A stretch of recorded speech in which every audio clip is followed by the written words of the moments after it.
अखिलेश यादव का एक नया रणनीति। अखिलेश यादव के लिए क्यों गठबंधन की राजनीति हमेशा रह जाती है घाटे का सौदा, इस पर बहुत से लोग कर रहे हैं यहाँ पर सवाल। चलिए आज देते हैं इसका जवाब विस्तार से। तब तक आप हमारे चैनल टीसी न्यूज चैनल को लाइक एंड सब्सक्राइब करना ना भूलें।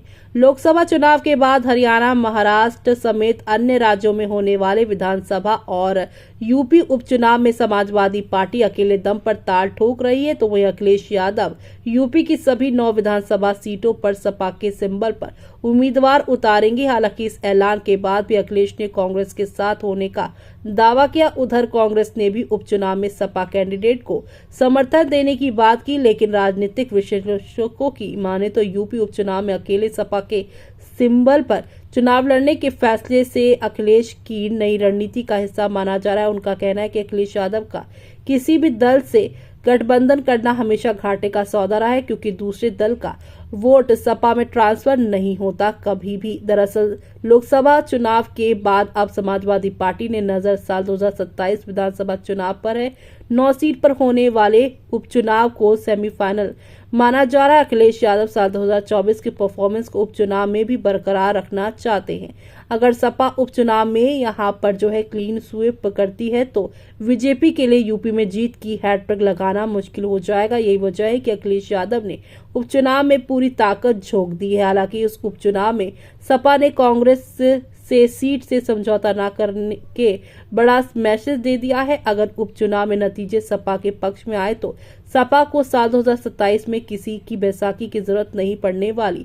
सपा सिर्फ यूपी में ही नहीं बल्कि अन्य राज्य में भी सीटें न मिलने पर अकेले दम पर ही ताल ठोक रही है। वहीं यहाँ पर अगर बात की जाए एक वरिष्ठ पत्रकार सुरेंद्र बहादुर सिंह की, तो उनका कहना है जब अखिलेश यादव ने किसी पार्टी यानी किसी दल के साथ गठबंधन किया है तो सपा का वोट दूसरी पार्टी को ट्रांसफर हो गया है, लेकिन दूसरी पार्टी का वोट सपा उम्मीदवारों को कभी नहीं मिला है। यही वजह है कि अब तक चुनाव से पहले सपा ने राजनीतिक दलों से गठबंधन किया और चुनाव के बाद उनसे दूरी बना ली है।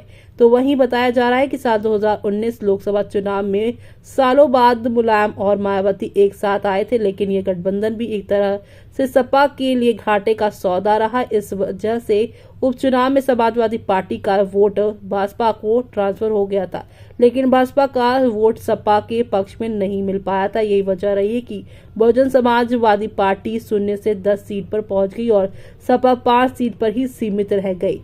सपा मुखिया अखिलेश यादव ने साल 2017 विधानसभा चुनाव में सबसे पहले कांग्रेस के साथ गठबंधन किया था। यूपी के 2 लड़कों यानी राहुल और अखिलेश की जोड़ी ने विधानसभा चुनाव में खूब माहौल बनाया, लेकिन ये माहौल नतीजों में तब्दील नहीं हो पाया, जिसके चलते कुछ समय बाद गठबंधन टूट गया। उसके बाद साल 2019 लोकसभा चुनाव में बुआ और भतीजे साथ आए, लेकिन ये गठबंधन भी फुस साबित हुआ। फिर साल 2022 में विधानसभा चुनाव में योगी सरकार से बगावत करके सुभाषपा मुखिया ओपी राजभर अखिलेश यादव के साथ कंधे से कंधा मिलाकर खड़े हो गए थे। राजभर ने सीएम योगी को भला बुरा बोला, लेकिन योगी के बुलडोजर के आगे अखिलेश राजभर जयंत की तिगड़ी की धाराशाही हो गई। सपा ने कांग्रेस, भाजपा, आरएलडी, सुभाषपा, महान दल, अपना दल, कमेरवादी और जनवादी पार्टी, निषाद पार्टी समेत अन्य राजनीतिक दलों के साथ समय समय पर गठबंधन किया, जिसमें से कांग्रेस और अपना दल, कमेरवादी पार्टी समेत कुछ दल को छोड़कर बाकी सभी दल